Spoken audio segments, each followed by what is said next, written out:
Hello everybody, and welcome back to Let's Play Diddy Kong Racing. I'm Drumstick. This is Drumstick, the first secret character in the game. When you've collected all 4 trophies, there'll be a frog hopping around this area who has a chicken's plumage. If you honk at him, or if you honk close enough to it... Drumstick's horn is awesome. If you honk at it when you're close enough, or drive over it, you'll unlock Drumstick. Drumstick is effectively a heavyweight character with a middleweight's handling. You notice here, choice of level is all but gone, is completely gone now. We have to do these in order, we just don't have the balloons otherwise.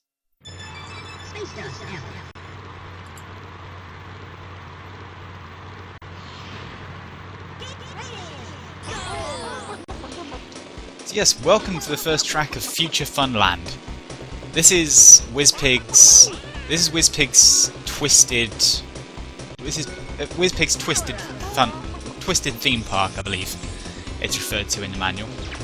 And it's where the game really starts to pick up. Some guys call this a secret world. I would like to make perfectly clear it is not a secret world. It is required to finish the game. And I forget which way to turn on that. This first track is kind of an introduction to what is going to be expected of you.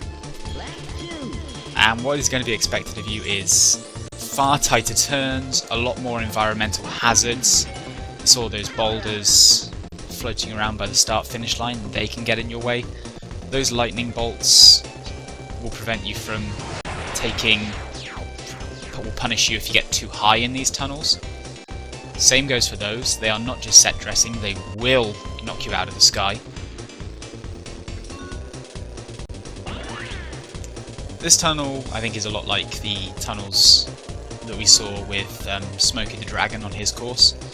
So they're not going to be too unique. They're not going to be too difficult. There's a lot more trees. Some trees here, especially if you're going for the racing line. There's trees right in your path to force you to take a long way around. And this spaceship as well. That's not Wizpig's spaceship. I think it should be fully explained. This track's not really that difficult. There's this huge shortcut down here, which gives you a zipper and dumps you out into the tunnel. It's really the zipper that makes it a shortcut. I don't think it saves you any time purely along the ground. And I finally managed to do that loop over the line.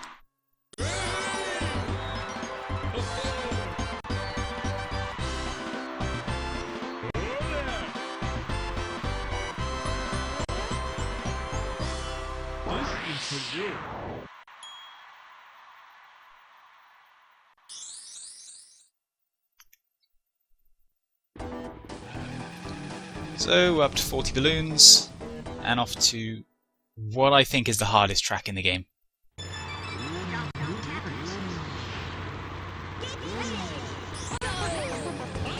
This is a nightmare of a track. I mean, you can just tell looking at the minimap. There's all kinds of hazards here. The turns are tight. There's even more hazards here in the form of these craters. There's a huge sequence of tight turns here. There are those I don't know if they're ships or if they're turrets, but whatever they are, they're shooting down to the track. For a heavyweight, this is a really tough track to learn, especially doing it if you haven't done it in a while, like I was doing here. This was actually my second shot at the track. The first track was just an absolute disaster. And it's probably one of the longest tracks in the game as well, which you can tell just from that lap time.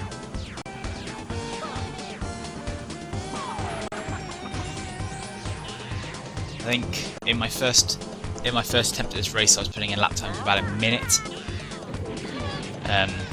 You'll see when I get the time trial video up of the world, but the time trial for this area is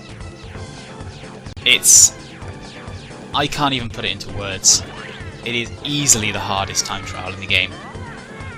Just because there's so little margin for error and the zippers are in such inconvenient places. Nothing is easy to grab. There are 2 of these loops though, which are nice. So you'll notice after cruising for the first lap, a few small errors, and that. If you get a green zipper off, if you get a green boost off that zipper, and if you're not exactly perfectly positioned, you're going to crash into the top of the you're going to crash into the top of the cave, and that's just going to kill all your any advantage you might have gained off that boost. There is a way of getting around it safely, but I'll show that off in the time trial video. You'll notice after a fairly sedate first lap, this has just become an undoubted battle over the last 2 laps, but it's just a nasty, nasty track. Not in terms of design, I think its design is very good. It's very much suited to this last world of the game, where the difficulty starts to really pick up, but it's just one of those tracks where everything hates you.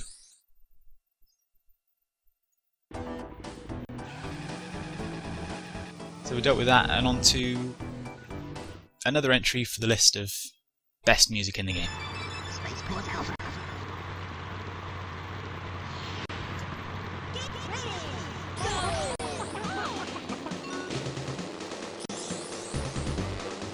Listen to that.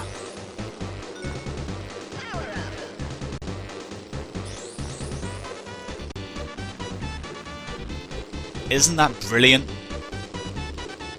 Just a grand bit of adventure music. This trench reminds me of something, but I can't quite place it.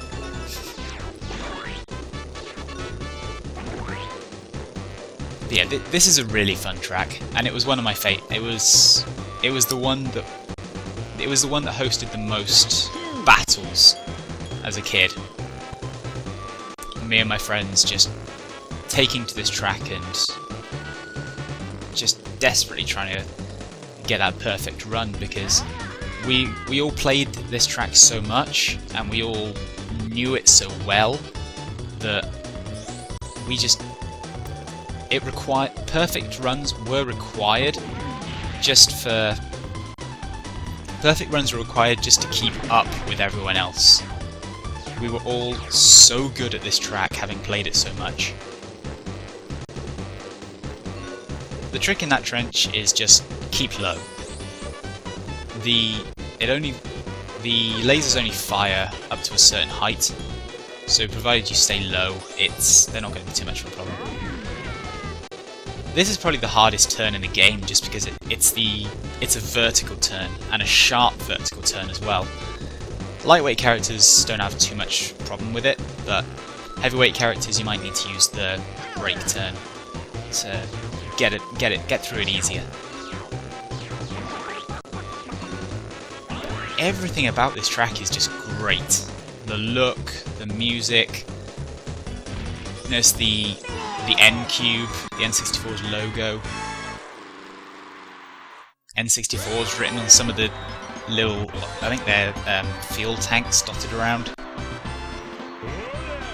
It is an open roofed space station though, which doesn't seem too practical to me.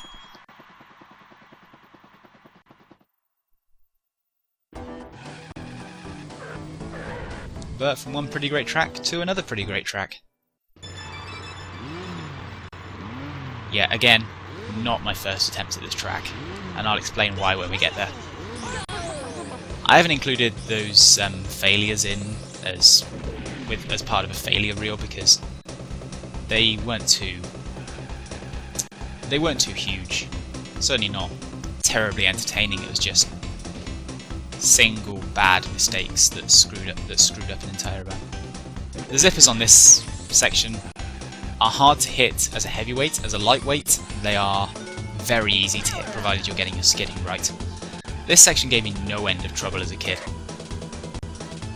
But it's not a terribly long track, which may surprise people when you're putting in 40-second lap times. This section is where my runs kept failing. If you fall off that little bridge there, there is no way to get back up unless, apart from going back to the start of it and getting back on. There is no alternate route that goes down the bottom, there is no secret passageway to get you, there's no secret shortcut down there, and I think it's a trick that's played on people looking for shortcuts just because there was something like that in the first track of the world. I don't like the music on this track very much. It's kind of boring. It's very spacey, I have to admit, but it's boring. It's just a solo drum beat and some vaguely spacey sounds. Rareware logos everywhere in here, though. That little circle sculpture. This track kind of gave me a love for that kind of thing wherever I see it. Whenever I see those circles now, like that kind of sculpture, I always think of this track. The two are just completely linked in my mind.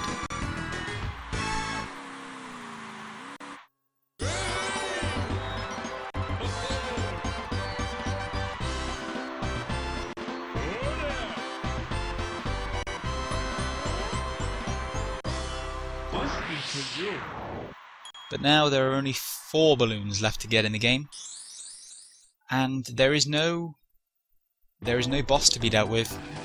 Next time we'll jump straight into the silver coin challenges. So I'll see you next time for that. Bye bye everybody.